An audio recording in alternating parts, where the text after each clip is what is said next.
को बांध बीच पर युद्धों में जो लड़ जाती थी धरहरा की वह बेटी जो अपनी पर लड़ जाती थी, जिसके साहस के किस्से सुन आज भी गर्वित हो जाते हैं, जिसकी घोड़े की थापे सुन सेना आगे बढ़ जाती थी।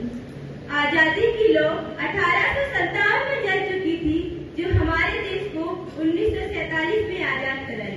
1857 की आधार स्तंभ रानी लक्ष्मीबाई को आज मैं नमन करती हूँ कि चमक उठी 57 में, वो तलवार पुरानी थी, बुंदेले हर बोले के मुंह हमने सुनी कहानी थी, खूब लड़ी मर्दानी वो तो झांसी वाली रानी थी, वो तो झांसी वाली रानी थी।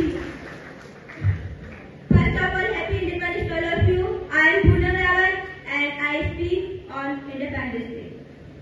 मान्यवर, हम सब वही युवा है जो आगे जाकर अपने देश के भविष्य के लिए इस राष्ट्र का निर्माण करेंगे।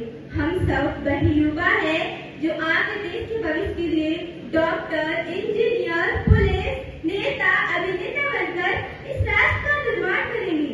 जरूरी नहीं है कि आज का युवा भगत सिंह की तरह फांसी के फंदे पर ही चढ़े, चांद और मंगल पर भी तो चढ़ सकता है। जरूरी नहीं है कि देश की बेटियां महारानी लक्ष्मीबाई की तरह तलवार लेकर घोड़े पर ही दौड़े, हेमा दास की तरह मेडल लेकर ट्रैक पर भी दौड़ सकती हैं। प्रेम तो प्रेम है, फिर चाहे वो मिट्टी के वतन से हो या मिट्टी और वतन से हो। जो इस वतन से प्रेम करते हैं और उसके लिए जीते हैं, उन्हें अमरत्व प्राप्त होता है। और राष्ट्रभक्ति का ये सबक अमर शहीद भगत सिंह हमें सिखा गए। असल में भगत सिंह तो पूरी तरह पूरे देश के सामने कभी आ ही नहीं पाया। उन्होंने तो शहादत दी थी, उस शहादत को वो मान लेते तो शायद बच जाते, लेकिन भगत सिंह को इस देश की मिट्टी से हिस्सा उन्होंने वतन की खातिर खुद को मिटाने की आत्मपीड़ा से उन्हें पीछे नहीं हटने दिया। उन्होंने मातृभूमि की आजादी की खातिर फांसी के फंदे को भी पंच का विचार मानकर हंसते हंसते अपने प्राणों का उत्सर्ग कर दिया। वो हिस्स भी क्या गजब रहा होगा, वो हिस्स भी क्या गजब रहा होगा।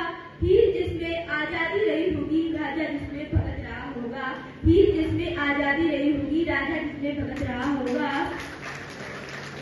बर्बादी से जंग लड़ी है तब आजाद हुए हैं हम, बर्बादी से जंग लड़ी है तब आजाद हुए हम। रोम रोम में इंकलाब और जिंदाबाद हुए हैं हम।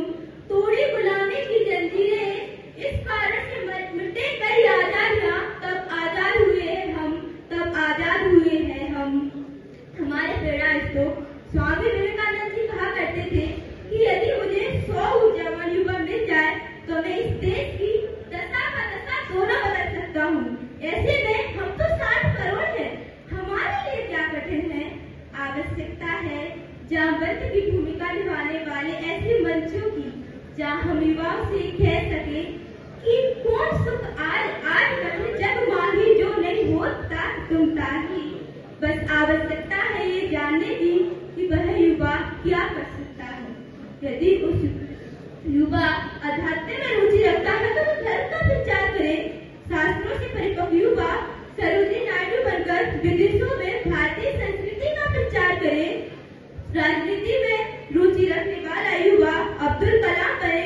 IIT NIT से पढ़ने वाला छात्र नासा के लिए नहीं अब्दुल इसरो के लिए काम करे। हम कबड्डी, फुटबॉल, क्रिकेट खेले तो भारत के लिए खेले।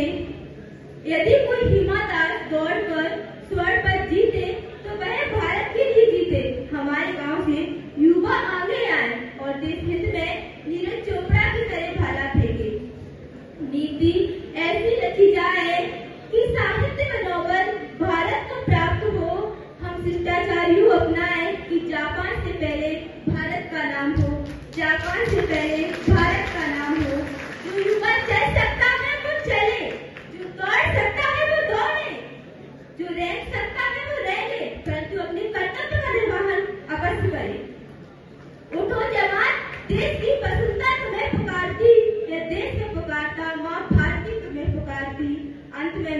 अपने देश के लिए मर मिटने वाले तमाम शहीद सैनिकों को नमन करती हूँ और उनके लिए चंद शब्द बोलकर अपनी वाणी को विराम देती हूँ। तुम्हारे नाम के मंदिर नहीं बने हैं कहीं, ना ही मस्जिदों ने सजदा कभी किया है तुम्हें। तुम्हारे नाम के मंदिर नहीं बने हैं कहीं, ना ही मस्जिदों ने सजदा किया है तुम्हें कभी। मगर जो खुदा से बढ़कर खुदा होता है, जमी हिंद ने वो मर्तबा दिया है तुम्हें। वो गोलियां हमारी तरफ बढ़ी थी कभी, तुम सीने में लेके जमीन पे लेट गए, उठा के हाथ दुआएं पड़ी है तुम्हारे जैसे सब कुछ पाने को। उठा के हाथ दुआएं पड़ी है तुम्हारे जैसे जिहाले सब कुछ पाने को, जिनके लफ्ज पे शिकायत रहे लेकिन शहीद हुए कि जान एक ही मिलती है यूं लुटाने को। हम ही ना होते तो ये दुनिया बदल हो जाती, जमीन फूल से यूं लाला जान करता कौन। हजारों लोग हैं मगर दुनिया में, हमारे वास्ते यूं मुस्कुरा कर मरता कौन। हमारे वास्ते मुस्कुरा कर मरता कौन। जय हिंद, जय भारत। धन्यवाद।